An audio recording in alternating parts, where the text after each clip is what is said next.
जहां लोग सूरज ढलते ही अपने दरवाजे बंद कर लेते थे, क्योंकि गांव के बाहर एक पुराना पीपल का पेड़ था और कहा जाता था उस पेड़ के नीचे काला जादू जिंदा है। भैरवपुर गांव और रहस्यमयी डर।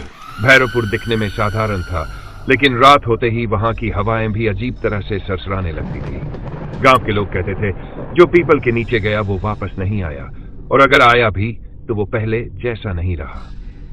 गांव में कोई भी रात में पीपल की तरफ नहीं जाता, काले कपड़े पहनकर नहीं सोता और किसी अजनबी को देर रात घर नहीं ठहराता, क्योंकि यहां काला जादू सांस लेता था। शहर से आया अमित पटना से आया एक पत्रकार था। उसे अंधविश्वास पर स्टोरी करनी थी। गांव वालों ने बहुत रोका, बाबू ये शहर नहीं, यहां जो दिखता है वो सच होता है। लेकिन अमित हंसा। उसे लगा ये सब कहानियां हैं। उसने तय किया पीपल के पेड़ के नीचे रात बिताएगा। पहली रात अजीब संकेत। रात के 11 बजे अमित कैमरा और टॉर्च लेकर पीपल के नीचे पहुंचा। हवा अचानक ठंडी हो गई, पेड़ से घुंघरू जैसी आवाज आने लगी। तभी उसने देखा पीपल की जड़ों के पास नींबू, काले धागे, सिंदूर और एक पुरानी खोपड़ी दबी हुई थी। कैमरा अचानक बंद हो गया और तभी किसी ने उसके कान में फुसफुसाया, अब तू भी यही रहेगा। गांव की तांत्रिक और चेतावनी। अमित डर कर भागा और गांव की एक बूढ़ी औरत के पास पहुंचा। नाम था धोली माई। धोली माई ने एक नजर देखते ही कहा, तेरे ऊपर काला जादू बैठ चुका है। उसने बताया 20 साल पहले एक तांत्रिक कालिया बाबा पीपल के नीचे नरबली देता था।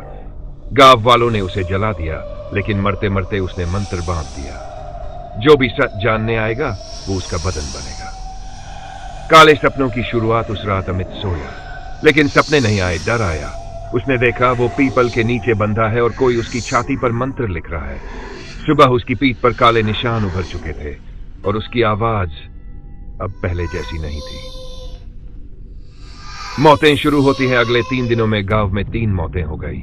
एक बच्चा जो नींद में चिल्लाया, एक औरत जिसके बाल सफेद हो गए और एक आदमी जिसकी आंखें काली हो गई। धोली माई बोली, कालिया बाबा लौट रहा है और उसे शरीर मिल गया है। सबकी नजर अमित पर थी। अमित के अंदर कुछ और। अब अमित अकेले बातें करता था, कभी हंसता, कभी रोता। रात में उसकी आंखें चमकती और वो पीपल की तरफ खिंच जाता। एक रात गांव वालों ने देखा अमित पीपल के नीचे काले मंत्र पढ़ रहा था। उसकी आवाज 2 लोगों जैसी थी। अंतिम पूजा या अंतिम बलि। धोली माई ने बताया, अगर मंत्र तोड़ना है तो उसी पीपल के नीचे उल्टा हवन करना होगा।